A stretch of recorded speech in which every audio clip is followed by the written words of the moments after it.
This 1971 Hemi Cuda was purchased by Zachary Taylor Reynolds, grandson of tobacco tycoon R.J. Reynolds, on March 30th, 1971 at Ed Owens Chrysler Plymouth in Winston-Salem, North Carolina for $5,291. This Cuda is generally believed to be the highest optioned, lowest mile, most original 1971 Hemi Cuda in existence today. Widely considered to be two of the foremost leading experts on Mopar muscle cars, Mark Worman and Tony D'Agostino will take an unusually deep dive and discuss the merits of the claim that this is indeed the highest optioned, lowest mile, most original Hemi Cuda on the globe. You will be the witness.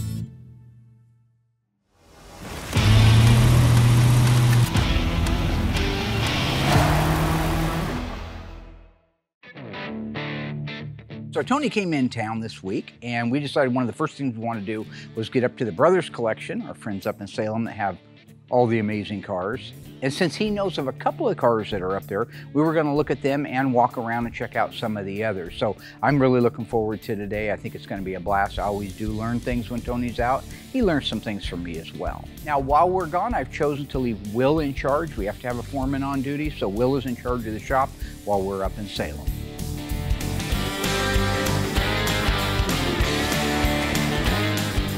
All the tags, I haven't had an opportunity to see this car. You know the car, you got some history on it. Oh my goodness, this car. You know everything about the car. I've known this car for 20 years. A lot of the cars at this museum I'm very familiar with because I was best friends with the owner, Steve Giuliano.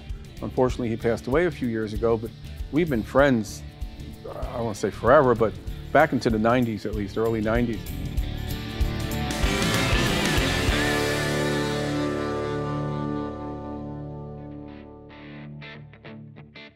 Okay, so today we have our 1969 A57 Cuda that is almost at the finish line. Marcus went up north to play house with Tony, look at cars, do whatever they do. While he's up there doing that, I'm in charge down here, wrapping this car up till we get it back to the customer. This car came to us, actually a pretty complete car, minus the engine that was long gone, but he did get us the correct replacement block to go with the car. So with that being said, we have a very complete moldings, all the trims there, because these cars are hard to get parts for. So the fact that this car has so many original parts is going to help us wrapping this car up. So this is a neat little car. First of all, it's an A-body. Second of all, it's a big block, 4-speed, and it's got the blue on blue. So when you put all those options together, it really is a very unique car. So you never know what you have until the car comes back from the dipper. You kind of see people's past sins when the car comes back. So there were prior repairs to the front inner structure. So as opposed to trying to piece it together, this and that, we found it's way easier just to put a whole front clip on this car. We put a new used clip on the front end, which is a lot of very detail-oriented type work, but it saves a lot of time and a lot of money and a lot of resources to do it that way.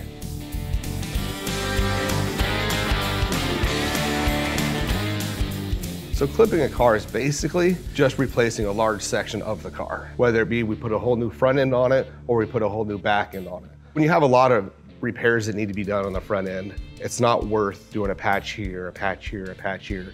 It's a lot quicker and it's a better job to just remove both aprons with the core support completely off the front end of the car and installing one whole new piece.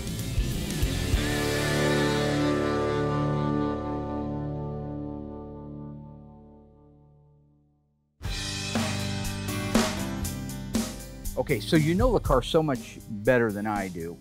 Some things that jump out, like in the fender tag orientation. Okay. All right.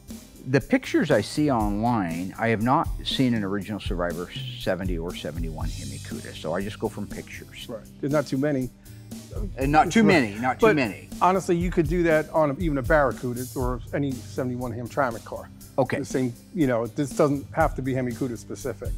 So now this is what I meant earlier when I said how much fun I have learning when Tony's out here. I've seen 3 fender tag cars before, and what that means is that in most cases it means that there are so many options that they wouldn't fit on one tag that they moved it to another tag. And in the case of the Hemi Cuda in 71, it actually got a 3rd tag that said Hemi fender on it. Why is this Hemi fender tag not mounted in the third hole that's absolutely meant to be there, and the tag is right there? Why do you think they did that from the factory? Just didn't know or care? I've seen these before. I've seen them on cars, and they're always laid out horizontally. You have the main tag with all the options on it, the secondary tag with some of the options and the VIN to tie it all together, and then the Hemi fender tag. In this case, the arrangement is incredibly unique, and I wanted to get his perspective on it. No. It was mass production, and I believe there's a reason behind that.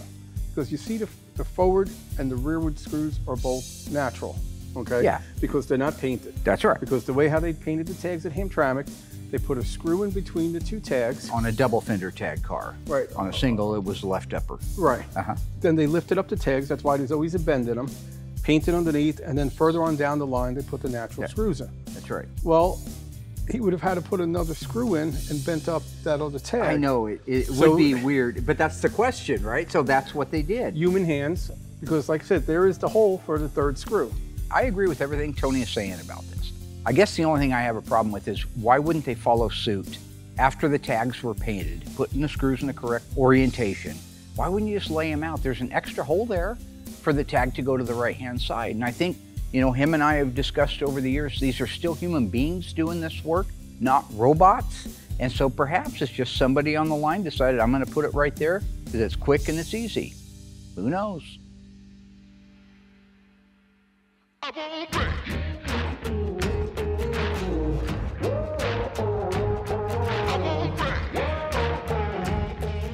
You know, once all the metal work was done, you know, the car went pretty fast. Got it right out to Michael for all the body work. It's nice because this is not like a second generation Charger. You know, it's not 30 feet long. It's a little A body. So we were able to get the body work done, the prime work done, really quick on this thing.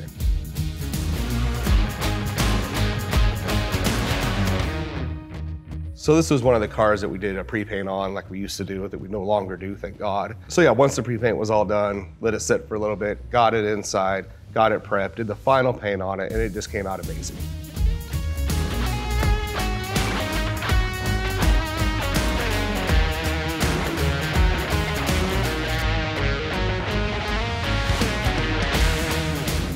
You know, once the car was painted, we got the cut and buff done, got it undercoated, fired it off to Mark and cousin Dougie to get the drivetrain put in.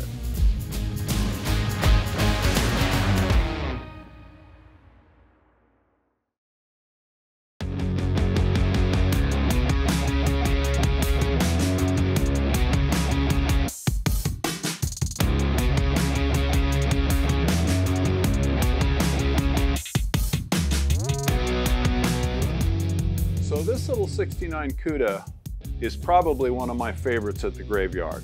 And I was really excited about getting to work on an A-body with Mark. I was a little concerned about putting a 383 big block in this little A-body, but it went really smooth. I actually got along with Mark. Or should I say, he actually didn't insult me for a little while.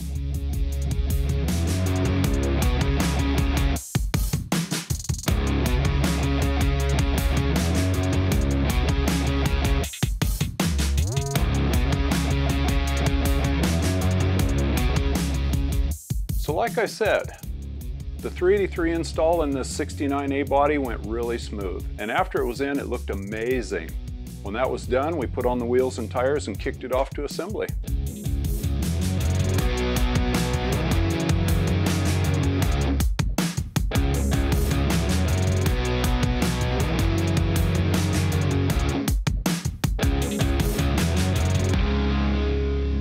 This, I've never seen this before. I know what it is, but I've never seen it. It's this inspection tag. I've seen little bits and pieces of inspection tags, but I've never seen one with all the parts on it, or at least what appears to be all the parts. Now the breakaway tag, I've never seen that. I know Tony says he has some of those in his stockpile of things that he's collected over the years. So tell me how that worked, you know. That's an inspector's tag, and you'll see there's lines in it, and they're made to be folded and broken off after each inspector inspected it. You can see they have names on them. One says paint, one says trim. Body, things like that, right. Door. It's fascinating as a shop owner now, 50 some years later, to see how they handle making sure processes got done. Here it's a small shop. I got, what, 15 employees. I can go out and make sure things are done. But when you're doing hundreds of thousands of cars a year, you need a system, and apparently that's what that tag was for. At each perforation in that tag, they could break it off. They said the left door is done and on, break it off, throw it away. So if it's not there, they know it got handled. Somewhere along the line, nobody broke those tabs off. So it's all checked. The inspector says, He looks at good. it, boom, did my job. So if that tag's gone, well, I'll be darned. That's the first time I've seen, is that the first time you've seen one all out like that? No, or? I have a couple I saved off other cars. You And do? like I said, fortunately, that's not specific to Hemi Cudas because I've taken them off from Hamtramck. 318 cars, right. It's fascinating to me to go back and see how they did it on the assembly line when they did have 10 or 20 or 30 of them every hour going down the line. And because they're putting so many out that quickly, it explains a lot of the quality issues that we see that you won't see in our cars, because ours were done by 1 or 2 or 3 different people, and we went over it and over it and over it. There, you broke off a tab. There, you put a paint mark on it. Somewhere you said, I'm done. But was it perfect? Most likely not. I think it's because, again, human beings are doing it. People like to do things their own way. Well, Will, for example, my painter, you guys remember, he likes to paint with a fly in the paint. He enjoys putting flies in the paint. What the F? He's 100 miles away. He still finds a way to insult me while he's on vacation, and I'm here trying to get it, keep his shop going efficiently. You know what it's like having 30 kindergartners around here? It's a full-time job. I don't got time for that.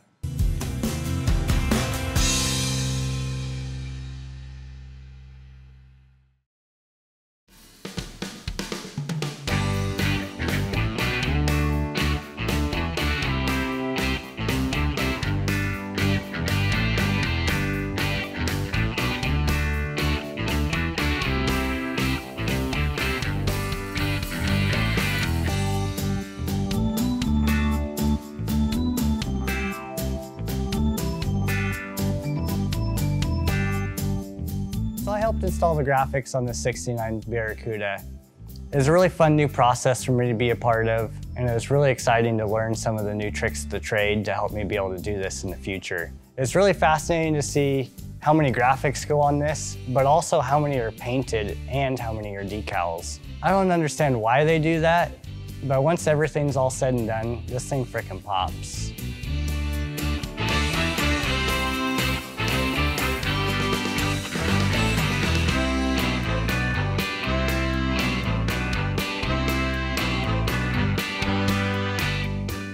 You know, the car, it's kind of odd, and I agree with Josh. You know, when it came to doing the blackout, parts of black, parts of sticker, you know, who knows what the rhyme or reason is for it. You know, if you look closely at the valances on the corners, they're painted, and then you'll go a little bit, then it's not painted, and then there's a decal. It's all over the place, but we did exactly what factory requested.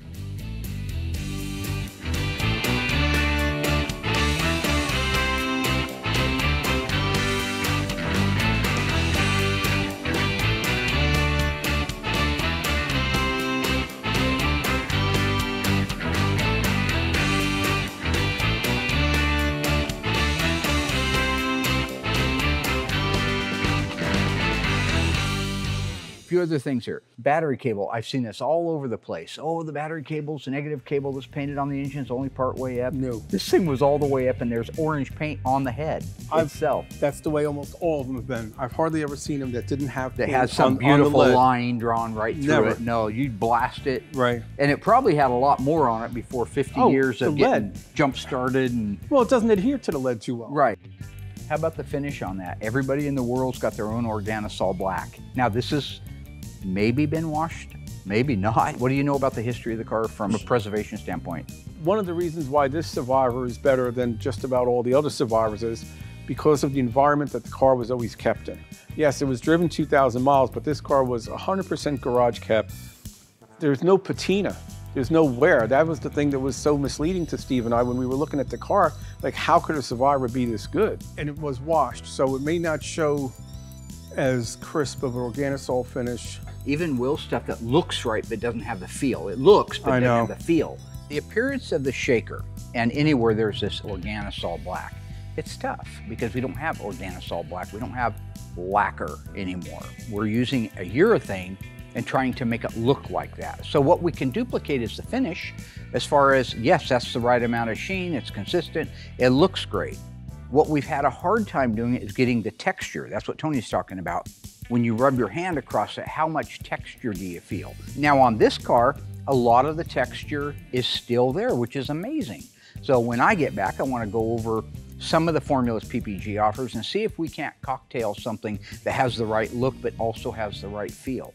Well, it's in the paint. It's in the, that's what Organosol is. It's like, got the suede. Yes. The suede gives it the texture, you think? The suede is more of a sandpaper finish. That's on the dashes. Gotcha. This is almost like a very faint black wrinkle. Okay. That's the best way I would describe it. So on the striker and on the primary and secondary latch, these are finishes I don't know how to duplicate exactly. I know there's a lot of nerdery going on with this car. I get it. It's probably a boring episode for some people. I think the aficionados are going to appreciate it though. When you take out something like this primary latch and secondary latch for the Cuda, it's not something that's easy to duplicate. In fact, I would say it's borderline impossible to completely duplicate. Look at it. There's 2 or 3 different finishes on there. How can you duplicate that? I mean, we have something that we've done that's a paint that looks like it, but I honestly don't know if it was originally just natural metal and then it got black phosphate, and this is just a worn out black phosphate, maybe with a brown hue to it. I have NOS ones. The safety catches are most similar to the black phosphate, but this is a multi-part safety catch. So like even the pin isn't dipped. It was put together after the pieces. Afterwards, so there's really no way to restore it properly. Is that the truth about this? This is also a multi-part primary latch. That finish is completely different. Okay, that's what I call the greenish brown, but that's multi-part pieces. And on an NOS unit, you see those 2 big washers in the front? Yeah. I've actually seen reddish on those. Even though it's an assembled unit after the parts are treated. I think I sent you some pictures of some NOS ones a while back. The reason why this car is so important to the hobby and significant of a car is because of its historic value as far as its condition. This is 100% untouched Survivor. This car is a reference book. You could take thousands of photographs of this car and it just sets the bar on what to do, how it was done. And there's mistakes, and you're not going to want to copy the mistakes either, but it just shows you because these were built by human hands, you know, and they weren't paying attention to detail as a lot of the restorations are today. We found overspray of undercoating shot up on the inner fender wells and under the hood. We found runs in the Organosol on the rear body panel. None of that would be tolerated on a restored car, but this car has every original nut bolt hardware on it, and you could just keep looking at the car and learning and knowing what's correct. And the cool thing is, it is a 71 Hemi Cuda. It's the highest option 71 Hemi Cuda. So it has all that good stuff on it that you wouldn't find if it was just, say, a 4-door Valiant Survivor car. I mean, look at the hardware on the hood pin. Look at the finishes on the hardware. Right. It's not the shiny stuff where everything's zinc that we're doing, or the pop-up spring that happens to have, I don't know what on it. It's not a black phosphate, but it's also not rusted. Look, I don't want to be the one to point this out, okay? And Tony knows I love him, right? But I gotta say, this last go around with him, I'm really sensing a kind of like he's channeling a Cliff Clavin from Cheers. You guys remember that, right? Oh, little known fact there, Nami. He's doing that. He'll say the point, and then he'll elaborate on the point. And I got to figuring out that's what it is. It's driving me crazy. You're supposed to have the paint all the way up there. Little known fact. It's Cliff Clavin. You know what I'm saying?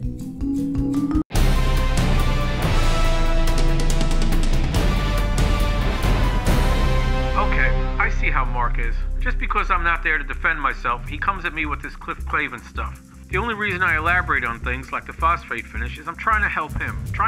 Learn, which he needs to. I don't do it for my own entertainment. I got better things to do. Cliff Clavin just likes to hear himself talk. I try to educate people. If anyone is like somebody from Cheers, I'd have to say Mark is like Woody. Now back to the phosphate. It's a little known fact there, Mark. They all vary. It's not always just regular phosphate.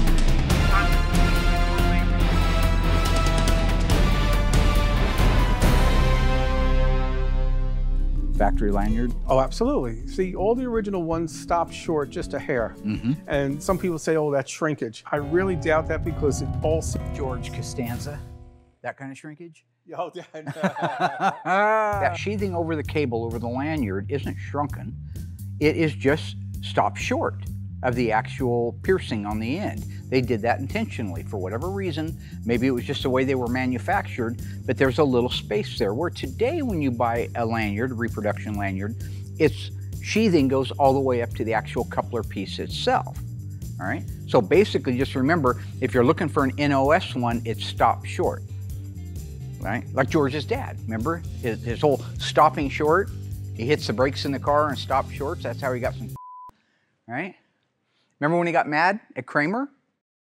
Because he thought Kramer stopped fast with Estelle?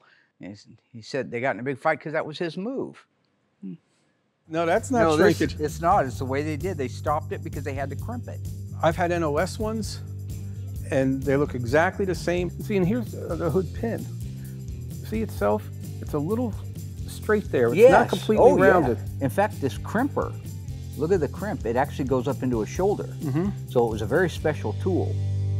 Still to come, with Mark and Tony on a field trip, are the ghouls going to succeed on their own? Or will the inmates burn down the asylum? I'm sitting here trying to run his shop, and he's up there with Tony. Surrounded by perfectly preserved icons of muscle, It's like the car was bought new and put into a bubble. will Tony and Mark's hyper-focused deep dive help them to discover the secrets of this incredibly rare factory original 71 CUDA? You think we're dealing with original tires? I know they are. Yeah, oh yeah. You've checked the date. Yes. You know it. Yeah. Or is this one-of-a-kind Hemi CUDA going to be the one Mopar mystery that got away? You see how low that is to the rocker molding? Yeah. I had no idea they were doing like that. Find out when Graveyard Carz returns. What you really see when you open the hood on this car versus the ones that we do and the ones that are in the shows. Chrysler was not doing them the way we're doing them. They were, the cars in general, now Hemi wasn't necessarily mass produced, but it was on a line of mass production. Right. And that's why the paint is flat. It's not beautifully shiny base clear like we do now. When you look at the paint under the hood of the cars that we do, the paint under the hood and in the door jambs and in the trunk are as nice and as glossy as the rest of the car. It's just the way we do it. But they didn't at the manufacturer. It's flat. Look at the finish on it. There's no shine, no sheen to it. It doesn't look knee deep. It looks like it was an afterthought, but that's what they did. They blew paint in there just to make sure it looked red. Where they had the factory undercoating on it. Doesn't look to me like they had the inspection plates in place or the access plates in place. No, they definitely didn't. For the alignment. So that's right. So that's why we see black paint on that. That's why we see little spotches of it here and there on the hood. Whereas if I sent something like that out, they'd go, "What are you doing, you butcher?" Yeah. If you were truly doing one that was to OE Gold standards, you'd want to replicate that. Out here in this world of restoring cars, it's difficult for me to send a car home after spending a lot of money, years doing it, and see undercoating sprayed all over the engine compartment, a flat finish under the hood, runs in the rear body panel like this one has. I have to make those things perfect because I'm not an assembly line. Those could all be excused away by an assembly line, but when it's us doing it personally, it's got to be right. How many times have you seen on the firewall, top of the cowl, runs in the paint? Absolutely, down the top of it, yeah. Transparent on this side and pouring down on that side. This is a February 71 built car. Yes. And this is something I didn't notice, or I forgot that I noticed if I did. This doesn't have crush ribs. No crush zones. And that was supposed to have started from late January 70, 1st, right? January 1st and later. That's what the TSB says, or the bulletin Right. says. Here's an example of how cars are mass produced and how even assembly line people can either make a mistake or sometimes it's supply and demand. Look at the crush zones that are not in that hood. This car was built in February of 1971, I believe. In January of 1970, they were supposed to all get the crush zone style hoods. That was a safety feature, right? Here's a car that was clearly built a month or more afterwards that has a regular hood on it. And Tony explained his thought was maybe they had more hoods ordered than they ever needed to use. You put in the crush release For hood. safety, you know, so the hood would crush instead of coming in. And what the does drive. that mean? So how did this obviously original paint hood, how did this original paint hood go on a car that was built in February of '71. Right. Over a year and 2 months after it was supposed to be a crushed stone style. Well, now I'm going to do everybody a great big solid right here, okay? Tony's answer to that, why he thinks it could have happened, which is speculation, was a 2-hour answer. the time they started getting on cars was a little bit later in the year. Now you also have to remember, So unless you're sitting at the bar at Cheers drinking beer for the next 2 hours, I'm going to give you the Reader's Digest version.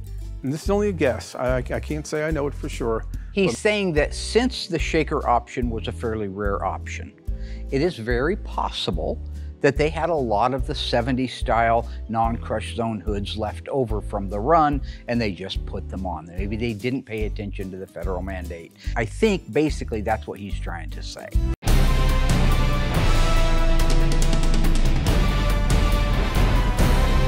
Sorry to butt in here, Woody, but that's not exactly what I said. I said that since the shaker was a rare option, that they may, and I'm only guessing here, may have had some leftover hoods from the original production run. It's a little known fact that only about 6% of the Cudas had shaker hoods. So they may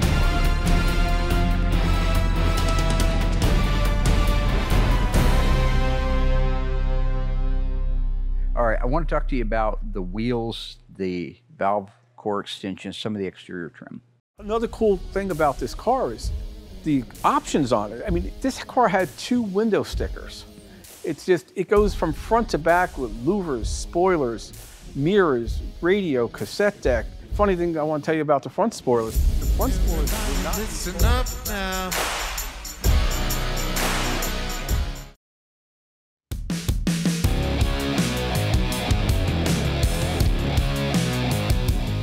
So Mark asked me to put together this little 69 A57 CUDA, and right off the bat I knew it was going to be a challenge because we built a lot of B bodies, we built a lot of E bodies, but not too many A bodies. So very unique problem solving we had to go into this one. I knew it was going to take a lot of work and a lot of teamwork in particular, so I asked Mark if I could get some help, and lucky enough, this guy here was able to come over and help me put this car together. Damn! Once we had this jigsaw puzzle figured out with all of these pieces, all the pieces were restored, ready to go. We laid everything out, figured out exactly which fasteners we needed, and then we started putting the thing together, started assembling this car from the back to the front. All right, brother, let's get this bad boy in there, huh? So the very first part we installed was the cargo base. Next, we installed the lower quarter trim panels left and right. Yeah, that snapped in nice. All right, let's see how well she lays down in there. There's so many different colors in that car. It is difficult figuring out what exactly needed to be what color, and getting all that trim on there without, you know, scuffing all that freshly done stuff is a little bit of a challenge too. Yeah, we definitely kept old Willie busy back there, didn't we? Yeah. Oh yeah. Yeah, what would you say, Josh? There's about 17 shades of blue inside that car? Yeah, it seems like it. I think we got her down a little bit more than that, but originally, yeah, there's a lot of different shades of blue. So after we installed the lower quarter trim panels, we moved on and installed the garnish panels. There's an upper garnish panel on the left and right, and a center garnish panel in the rear. All right. So in addition to those colors, Josh, we had to be real careful about the finish itself. Sometimes they had a semi-gloss, sometimes they had more of a satin finish, and maybe even a glossy finish at times. Oh yeah, I think we had to change 1 or 2 pieces after we figured out what gloss they needed. Absolutely. With the interior trim panels in place, the next part was the fold-down cargo door. When I first saw this thing coming through, I wasn't a real big fan of it, honestly. But man, the more and more this thing came together, getting that interior in there, seeing some of the decals go on, it really is a sweet car, and I'm a big fan. So once we had all of those pieces in the car, we were able to move forward a little bit. We got the rear seat installed, the rear carpet, and some lower trim panels in the rear, and voila, the whole back of the car was done. And then we could stand back, and wow, one of the most beautiful interiors I've ever seen. Certainly one of the most beautiful I've ever been able to be a team and put together. Straight to the top.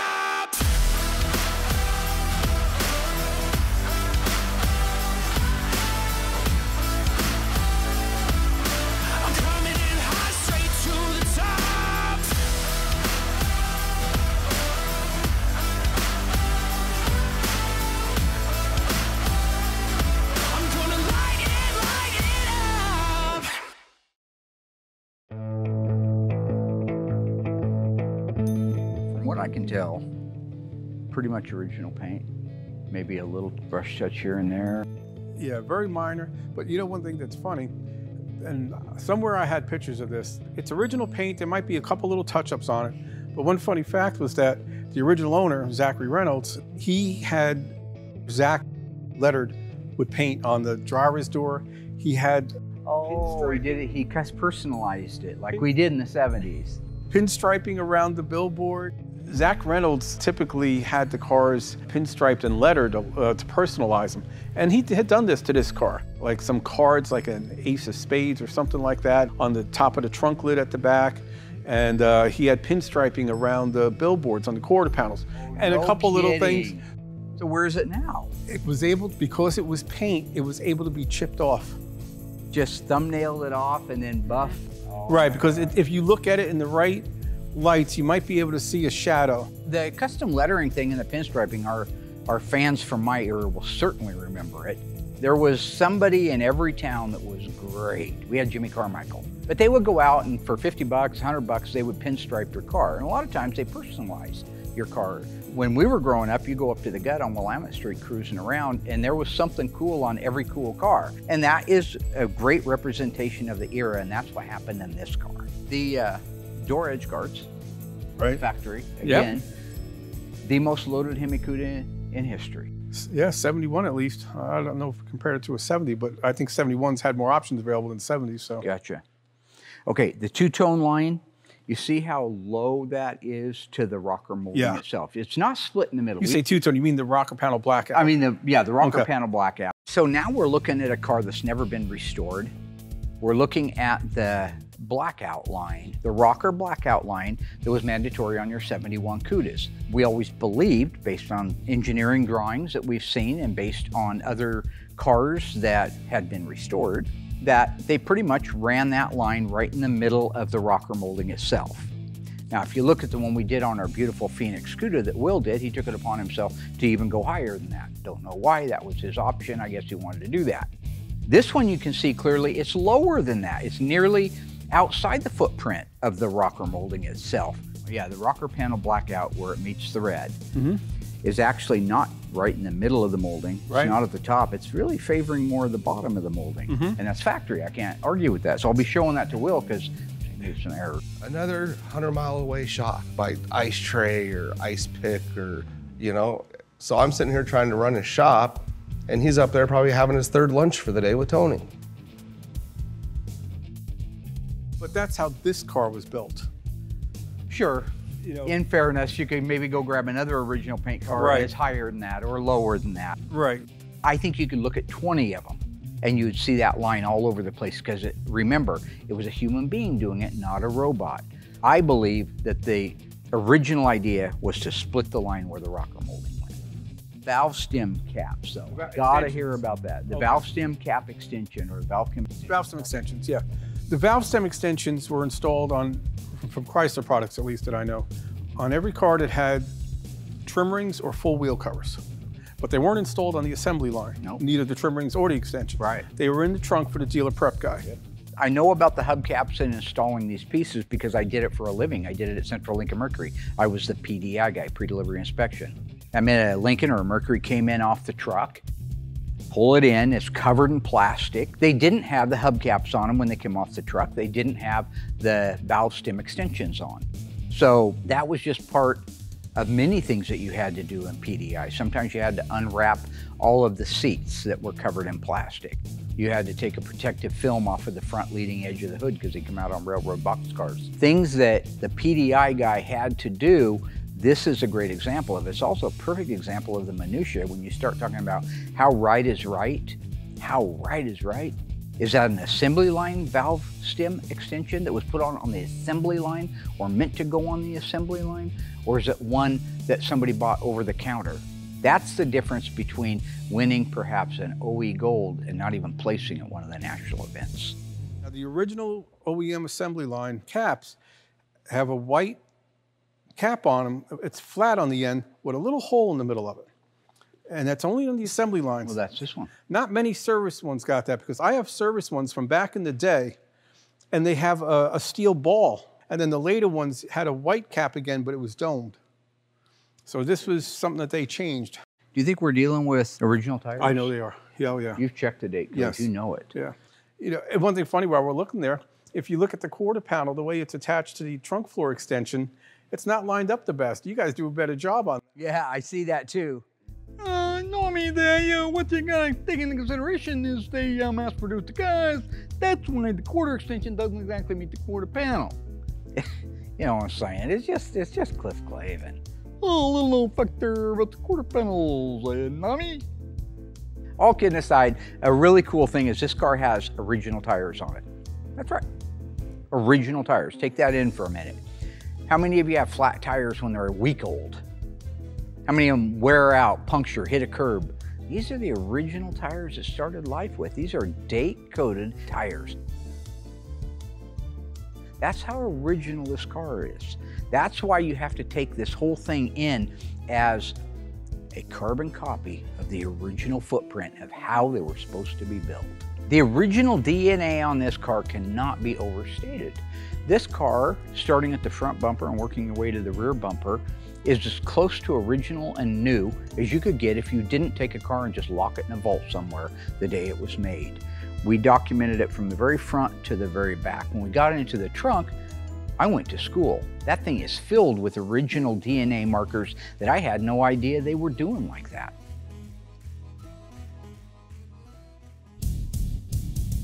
Stay tuned. Will these feuding friends But if you look at this one a little bit closer, part with their pride and uncover the secrets in this one-of-a-kind 1971 Hemi Cuda? it's like the car was bought new and put into a bubble. Or will the overwhelming options in what is possibly the most optioned 71 Hemi Cuda on Earth I haven't seen that before. wind up stumping the masters of Mopar, Warman and Agostino? I might figure out what happened on the Hamtramck assembly line, but then the LA assembly line is different, St. Louis is different, Lynch Road is different. This is it. I'm in awe. Find out when Graveyard Cars returns. We could literally spend a week, I think, on a car like this.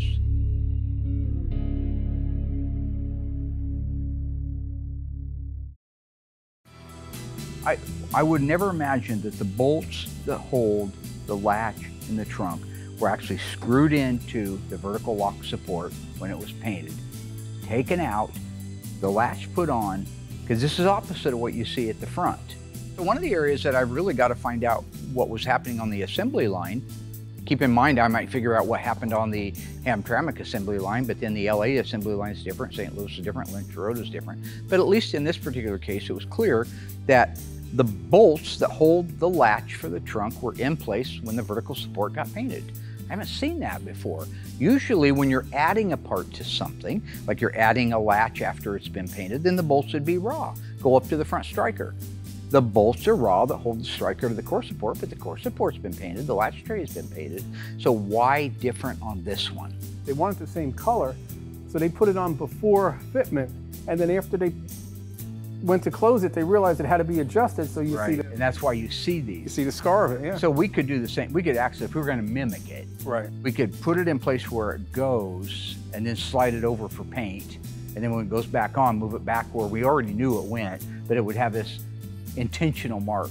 Because you guys pre-fit it, it's really a hand-built car what you're doing. Right. Where this is going down, This production is a deck line. lid after deck lid after Right. deck lid going down. I got you. Now, is that an inspector marking? Probably saying everything's okay under here? Yeah. Most Yeah, likely. probably maybe has something to do with the spoiler stuff, meaning it was adjusted, I'm guessing. So I'm looking at your side, you're probably looking at mine over here. Yeah. The side markers were installed when the car was painted. Okay, so the side marker housings were painted red, and in the trunk you could see 99% of the retainer is also red. They've painted actually body paint color. on the retainer and the nuts. But if you look at this one a little bit closer, because this is a billboard car, the back side of the retainer, Oh, there's no overspray. the back side, the housing is natural. How could that be if everything else is red? Because it's a billboard Right, car. when they put the billboards on, they get the went and got painted a side ones, marker. chuck them out, and that's why if you notice on the back of the housings, it says black and Yeah, white. and white, right. Remember, on a 71 CUDA, an option, not standard equipment, was the billboard graphic. You've seen us do many of them. We did one on a purple 71 convertible. We did it on the Phantasm car. We've put these on, you know what they are. On the assembly line, they wanted to make sure they put the car together as quickly as possible. So if a car had a white billboard, it should have a white side marker housing. We just paint them white, didn't care. Back then, they wanted to grab a white one or a black one. Those are only two colors for a billboard stripe. So on the back side of the actual housing itself, it'll say white or black. It'll say right hand or left hand. That was assembly line stuff. As we go over this car and we document it from the very front to the back, and we're only giving you just small snippets of what we find, you realize that there's a lot of history both with the car, there's a lot of history that went into the assembly of the car, things that we need to learn. And I really believe in my heart that learning how it was done back then, even though it would be borderline impossible to duplicate everything, I talked about that, I think it's important to the hobby. That's the main thing. There are things that are important to the hobby. I'm a preserver of the hobby. So being that this car is all original and it was so well preserved, you did see some of the factory flaws. Like Mark and I were looking at running the Organisol on the rear body panel. And Mark said to me, he goes, if I was restoring a car like this, of course you wouldn't restore this car because of its condition, but just say it was still original but left outside behind somebody's house and you could see that it still had that run in it. He goes, do I put it back? And you know, you don't really, because you'd be explaining it the whole time. You know, people wouldn't know it. You'd almost have to have a sign on the car next to the run. This is what we did and how it looked before and how it looks now. And that's why restoration cars are sometimes more perfect than they were originally, because they are being hand built. We could literally spend a week, I think, on a car like this. And then we could go underneath it. There's, oh my gosh, all kinds of stuff underneath the car. Maybe that'll be another visit. That's a fantastic car. While looking at this car and looking back at the car, this is it. I'm in awe. This is just such a reference. I've referred back to photos of this car throughout the past 20 years and still will. And I know it's helped Mark out too sometimes with just looking for stuff. It's like the car was bought new and put into a bubble. And it's just there for all of us to learn from. So at the end of our first day up there, we were able to get 3 cars looked at, but it took almost, I think, 12 hours. There's a lot, right? This was the most original one, so we spent more time on it. Afterwards, we had a chance to walk around and look at everything. We looked at everything too, not just the Mopars, for those of you. There's some fascinating cars. I would like to especially thank the Brothers collection for opening their doors and letting us go in there and wander around with our camera team for an entire day. That was just really cool. But again, the thing I take away from it all is how important it is to know how a car was made originally. We know we're doing it a little bit different. We're trying, but it's better. I think what we're doing is better. I think that's easier sell than doing something worse, for sure. You know, when you walk around a place like that and you see the incredible inventory of cars, and some cars, I think there was a Mustang there with 4 miles on it. Some ridiculous thing. I wish I was a Ford guy, because I would have documented that car like crazy too. But again, not to beat a dead horse, but the most important thing is that we preserve the hobby in the integrity it originally started. Don't modify anything. Don't say something was the way it wasn't. It may not be perfect, but that is the way it is. The overspray, the undercoating, the dull paint, the runs in the Organisol on the back end of the car, and quarter panel extensions that don't fit the quarter panels very well, trunk floor extensions that don't follow the shape of the quarter. We do a lot better job here, but ours aren't really necessarily exactly the way they were on the assembly line, just a little better. Preserve the integrity of the history of these cars. That is my goal.